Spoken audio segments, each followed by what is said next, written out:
Good morning all of you. Mechanical operation का first chapter है particle technology.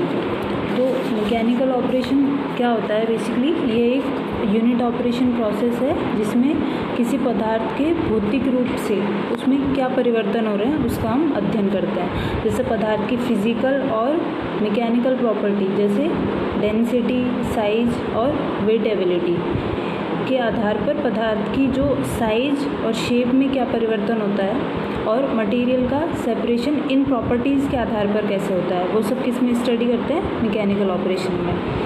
तो कुछ मैकेनिकल ऑपरेशन जो है कौन कौन से होते हैं? जैसे साइज रिडक्शन, किसी बड़े साइज़ के पार्टिकल को अगर स्मॉल साइज़ के पार्टिकल में कन्वर्ट करना है तो वो किस में आएगा? मैकेनिकल ऑपरेशन में।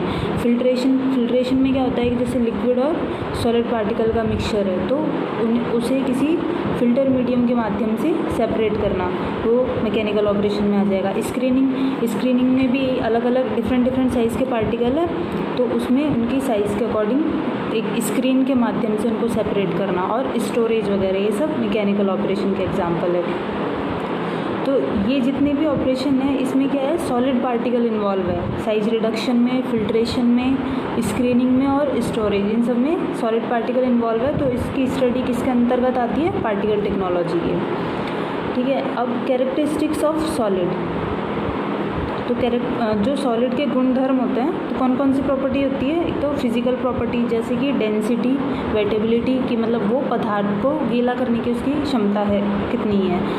पार्टिकल साइज और पार्टिकल शेप, ये अगर सॉलिड के बारे में हमें स्टडी करनी है तो हमें उसकी फिजिकल प्रॉपर्टी पता होनी चाहिए, उसकी साइज़ क्या है और शेप क्या है, इन सब के बारे में स्टडी करते हैं। अब पार्टिकल शेप क्या होती है कि ये एक पार्टिकल है, उसकी ज्यामितीय संरचना होती है। ठीक है, ज्योमेट्रिकल स्ट्रक्चर ऑफ पार्टिकल, वो उसकी शेप होती है। तो किसी भी पार्टिकल को उसकी शेप से प्रदर्शित करने के लिए हम किसका यूज़ करते हैं? स्फेरिसिटी का यूज़ करते हैं।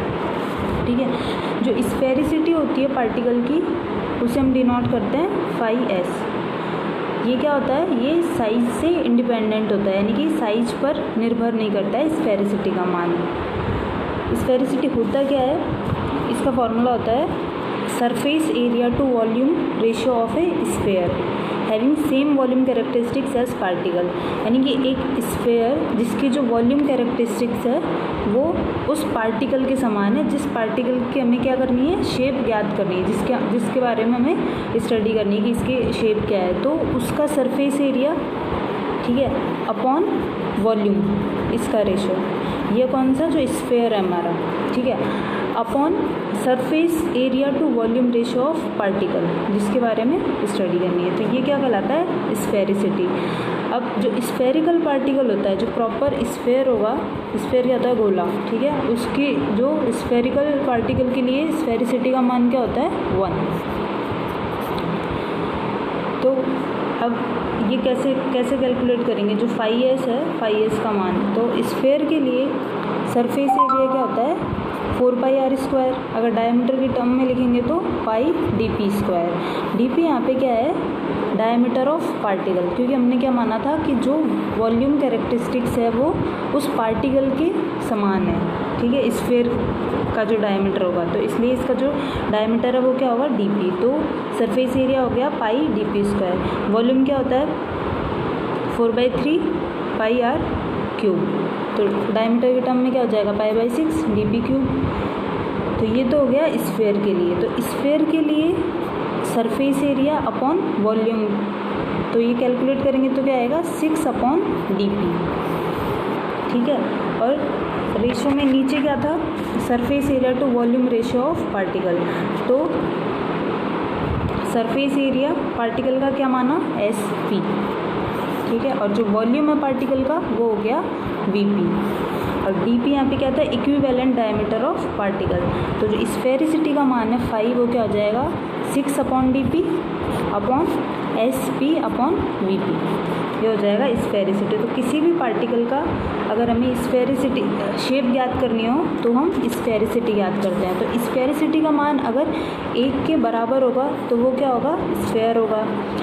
और अगर 1 के इक्वल होगा, ऑलमोस्ट इक्वल, तो वो क्या होगा? रेगुलर शेप होगी उसकी। और अगर स्फेरिसिटी का मान 0 के आसपास होगा तो वो क्या होगा, इर्रेगुलर शेप होगी। ठीक है। अब पार्टिकल शेप दो टाइप की होती है, एक तो रेगुलर शेप और इर्रेगुलर शेप। तो रेगुलर शेप जो होती है वो क्या होती है, जिनका आकार और आयतन निश्चित होता है, जिसके लिए स्फेरिसिटी का मान ऑलमोस्ट नियरली इक्वल टू 1 होगा। और इर्रेगुलर शेप जिसका कोई निश्चित आकार और आयतन नहीं होता है। ठीक है। इक्विवेलेंट डायमीटर क्या होता है, किसी भी पार्टिकल के लिए इक्विवेलेंट डायमीटर का मान उसके स्फेयर के डायमीटर के बराबर होता है। ठीक है, जिसका आयतन दिए गए पार्टिकल के आयतन के बराबर हो। ये हमने जो इस स्फेरिसिटी की डेफिनेशन में देखा था वही है कि अगर स्फेयर का जो वॉल्यूम है वो पार्टिकल के वॉल्यूम के इक्वल होगा तो जो पार्टिकल साइज एनालिसिस जो होता है वो दो प्रकार से होता है, एक तो एवरेज साइज एनालिसिस और मिक्स्ड साइज एनालिसिस। जो एवरेज साइज एनालिसिस होता है उसमें क्या होता है कि जैसे कोई मिक्सचर है उसमें डिफरेंट साइज़ के पार्टिकल होते हैं, तो एवरेज साइज एनालिसिस से हमें ये पता चलता है कि कोई भी पाउडर या लिक्विड का जो मिक्सचर है उसमें क्या होता है कि पार्टिकल का मीन साइज़ क्या है या साइज़ की रेंज क्या है, मतलब कितने साइज़ के पार्टिकल है। जैसे उसमें 2 माइक्रोन के हो सकते हैं, 4 माइक्रोन के या 2 mm के, तो वो रेंज क्या है पार्टिकल साइज़ की, वो सब किससे कैलकुलेट करते हैं, एवरेज साइज एनालिसिस से। जैसे कि जो कोअर्स पार्टिकल होते हैं उनको इंच और mm में कैलकुलेट किया जाता है, जो फाइन पार्टिकल्स है उनको स्क्रीन साइज़ के टर्म में कैलकुलेट किया जाता है, और जो वेरी फाइन पार्टिकल्स है उनको किस में मेज़र किया जाता है, माइक्रोमीटर या नैनोमीटर। अल्ट्रा फाइन जो पार्टिकल्स होते हैं उनको किया जाता है surface area per unit mass, यानी मीटर स्क्वायर पर ग्राम में उनको मेज़र किया जाता है। तो जो एवरेज साइज एनालिसिस है वो डिफरेंट टाइप से किया जाता है। जैसे इसमें 4 मेथड है। एक तो अर्थमेटिक मीन डायमीटर, वो कैसे कैलकुलेट करते हैं, इसका फॉर्मूला आता है DN equal to summation of NI DPI upon summation of NI। यहाँ पे NI जो है वो है number of particles in ith fraction. जैसे कोई मिक्सचर है उसमें से एक फ्रैक्शन जो अलग पार्टिकल साइज़ हो गया, दूसरा फिर जो लार्जर पार्टिकल साइज़ हो गया, तो ऐसे डिफरेंट फ्रैक्शन होता है मिक्सचर में। तो जिस पर्टिकुलर जो फ्रैक्शन में हमें कैलकुलेट करना है तो उसमें कितने नंबर ऑफ पार्टिकल है वो तो हो गया NI, और उसमें किस इक्विवेलेंट डायमीटर के पार्टिकल है वो क्या हो जाएगा, DPI। ठीक है, उस ith फ्रैक्शन में जितने पार्टिकल है। समेशन ऑफ NI क्या हो जाएगा, NT, जो वो क्या है, टोटल नंबर ऑफ पार्टिकल्स। जो मिक्सचर है उसमें टोटल नंबर ऑफ पार्टिकल कितने हैं। तो एक तो इस टाइप से अर्थमेटिक मीन डायमीटर से कैलकुलेट कर सकते हैं एवरेज साइज। सेकंड होता है मास मीन डायमीटर। इसका फॉर्मूला क्या होता है, DM equal to summation of XI DPI upon XI। ठीक है, समेशन ऑफ XI। तो यहाँ पे जो X है वो क्या है, mass fraction of particle in ith fraction. ठीक है, मास फ्रैक्शन जैसे इतने मास फ्रैक्शन, मतलब जो डिफरेंट साइज़ के पार्टिकल होंगे उनका मास भी अलग अलग होगा।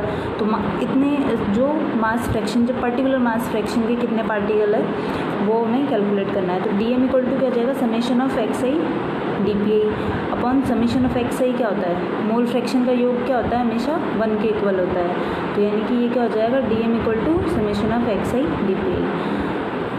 जो थर्ड टाइप है एवरेज साइज कैलकुलेट करने का वो है वॉल्यूम मीन डायमीटर। इसका फॉर्मूला क्या होता है, DV equal to 1 upon summation of XI upon DPI cube. इस पूरे का हॉल का क्या हो जाएगा, 1/3। ठीक है, सेम चीज़ XI क्या जाएगा, मास फ्रैक्शन ऑफ पार्टिकल, और जो DP है वो क्या जाएगा, equivalent diameter of particle. Fourth है volume surface mean diameter. Volume surface mean diameter कैसे कैलकुलेट करते हैं, DS equal to 1 upon summation of XI upon DPI। तो ये 4 मेथड है जिनके थ्रू हम एवरेज साइज एनालिसिस याद करते हैं, यानी कि जो average diameter, average mean diameter है ना उस मिक्सचर में पार्टिकल्स का, वो हम इन 4 मेथड से कैलकुलेट कर सकते हैं।